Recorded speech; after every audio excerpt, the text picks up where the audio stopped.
Europe 1. La France bouge. Elisabeth Assayag. Et c'est déjà la dernière partie de cette France qui bouge pour aider nos enfants, nos adolescents, pour lutter contre le harcèlement, la maltraitance, le cyberharcèlement. On a eu à cœur de vous proposer toutes ces initiatives qui accompagnent et qui trouvent des solutions pour nos enfants. Nous sommes toujours avec notre secrétaire d'État chargée de l'enfance, Charlotte Cobel. Vous êtes notre invitée du jour. Le télétravail ne cesse de s'installer dans nos vies depuis les confinements, les différents confinements. Est-ce qu'on peut dire que le télétravail a favorisé ou a augmenté les maltraitances ? Aujourd'hui, c'est un peu prématuré de dire ça, mais ce qu'on peut constater quand même, c'est que le confinement a augmenté les maltraitances et le fait d'avoir une famille qui ne sort pas a entraîné une augmentation des maltraitances sur les femmes et sur les enfants. Il est de toute évidence que le télétravail est un facteur de stress aussi au sein de la famille. Imaginez, vous avez rendez-vous en Zoom avec votre boss et vous avez un ou deux enfants qui viennent vous demander pour la 14e fois son goûter. C'est un lieu aussi d'éducation particulier puisqu'il faut mettre des limites au sein même de la maison entre celui qui travaille et celui qui est le parent et les enfants.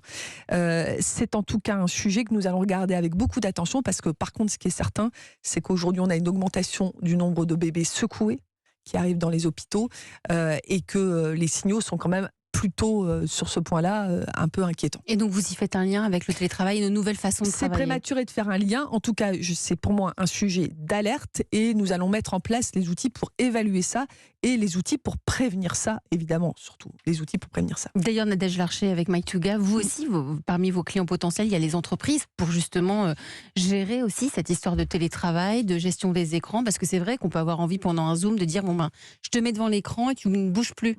Oui, il y a des DRH aujourd'hui qui sont très intéressés par le fait de proposer MyTwiga à leurs salariés pour les aider à gérer à la fois vie professionnelle et vie privée. Et puis, il y a des mutuelles aussi qui sont intéressées par le fait de pouvoir proposer MyTwiga comme objet de prévention.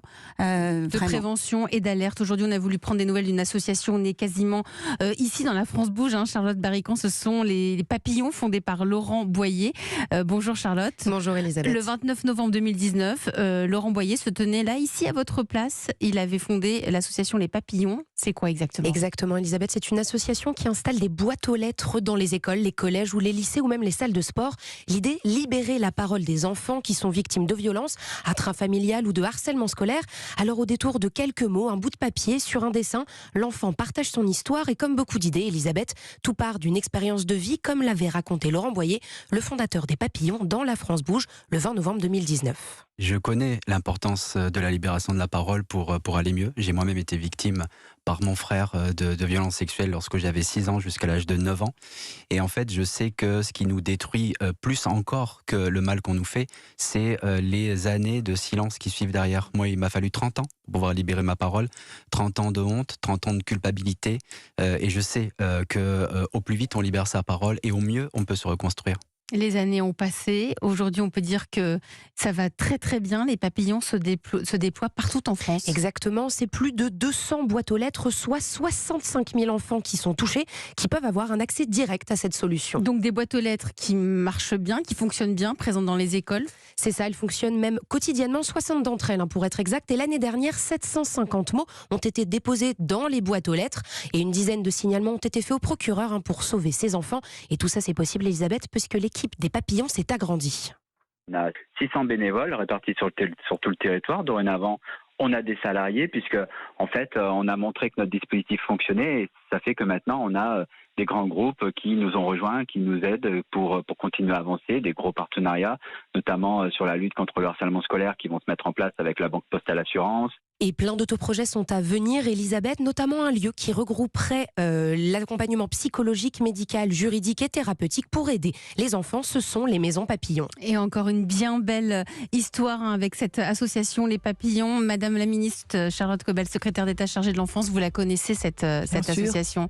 Ça aussi c'est important parce que c'est présent dans les écoles, c'est pas un appel, faut pas prendre de téléphone, là c'est un dessin, c'est un petit mot. Souvent on me dit est-ce qu'on peut faire un MeToo des enfants ? C'est pas possible un MeToo des enfants parce que les enfants ne parlent pas. Alors, parlent encore moins facilement qu'un adulte. Là, on sait c'est déjà difficile pour des femmes, donc pour des enfants, voilà. C'est la situation de non-parole. C'est la situation de non-parole parce qu'ils sont dans un conflit de loyauté absolue avec un frère, avec une mère, un père, c'est extrêmement compliqué d'aller dénoncer. Alors, de mettre des petites boîtes qui sont accueillantes et qui permettent de laisser juste un signal pour dire « aidez-moi », c'est évidemment tout à fait essentiel. Et après, on l'entend dans la proposition de Laurent Boyer, l'importance, c'est une fois qu'on a cette révélation, comment on fait pour avoir la parole en entier, comment on fait pour accompagner ces enfants dans un univers bienveillant, et c'est une des propositions effectivement de ces maisons. De ces maisons. Merci à vous, merci d'avoir été notre invitée exceptionnelle, Charlotte Cobel, Madame la Ministre, secrétaire d'État chargée de l'enfance. Merci à toutes ces belles initiatives, merci à vous Léo Maté, fondateur de Repères, et merci à Nadège Larcher, psychologue et cofondatrice de la plateforme My Twiga. C'est déjà la fin de votre émission. Dans un instant, Christophe Ondelat, juste après le flash de 14h.